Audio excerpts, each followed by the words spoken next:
This is your News Source Evening Bulletin for today, Monday, the 9th day of July in the year 2018. Here's what we're tracking this evening. President David Granger has expressed confidence in the potential of information and communication technologies to ease the suffering of Guyanese who are disadvantaged because of geography and the lack of adequate infrastructure.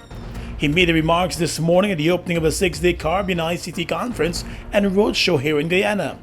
The president said he supports the advancement of ICT throughout all regions of Guyana, even as he promised more budgetary allocations to the sector and welcomed the support of local and foreign donors to the cause. Suffering from inequality along the lines of geography and infrastructural development has peculiar challenges for ICT development. Many hinterland communities are isolated owing to lack of adequate infrastructure. Residents of these communities have to travel long distances to access public services. Guyana has received the support of the Caribbean Telecommunications Union to host the trade show and conference. Public Telecommunications Minister Cathy Hughes noted the need for greater stakeholder buy-in and acceptance of the government's vision and plan for advancing ICT. For the rest of the week, there will be presentations on e-governance in the 21st century for persons challenged by their hearing and sight abilities, and for persons in the agriculture sector also. Several persons from overseas are attending the conference. Well, a stop at a new thriving restaurant at Providence last evening by the minister within the Ministry of Natural Resources, Simona Broomes, and her staff turned into a major confrontation, resulting in 2 private security guards being arrested and questioned. The minister and her staff were returning to the city from Linden on Sunday evening when they decided to stop at a new thriving restaurant for dinner. Minister Broomes told news sources that her driver had just pulled into the parking lot of the building where the restaurant is located when a man appeared with a long gun and in a security uniform, shouting that they could not park there. She said the driver pulled down the window and was telling the man that he was just bringing the government minister to go to the restaurant, but the man started to hurl expletives at them. The minister said she stepped out of the vehicle and told the man that it was really her who was in the vehicle. She said the man stepped back and raised his gun towards her and started to hurl expletives. She said she immediately called in the police since she felt threatened.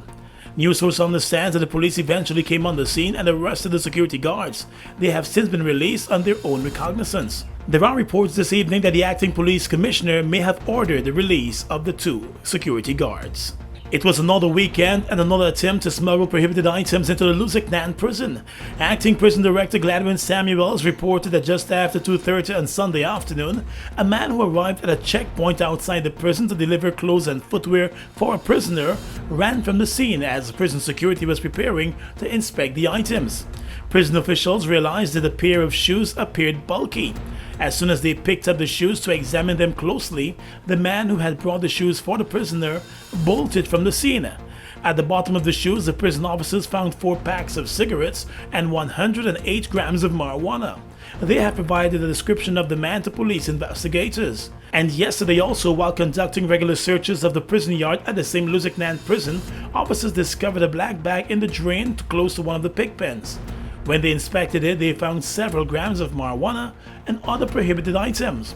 Over the past few weeks, the prison service has thwarted several attempts to get prohibited items into the prison. But in all of the cases, the persons attempting to get the items into the prison compound were able to escape. An investigation is on the way this evening. And finally this evening, 2 persons are in police custody assisting with investigations into the stabbing death of a 15-year-old boy at a wedding house. The incident reportedly took place early this morning at Soosdyke. According to a police statement, the teenager has been identified as Ricardo Singh of Diamond on the east bank of the Marara. He was reportedly at a wedding celebration and was discovered with a suspected stab wound to his abdomen. He was taken to the Diamond Hospital where doctors pronounced him dead on arrival. The 2 males who were taken into police custody remain in custody this evening. A post-mortem examination is to be performed soon. And that's your News Source Evening Bulletin for tonight. Gordon Mosley reporting.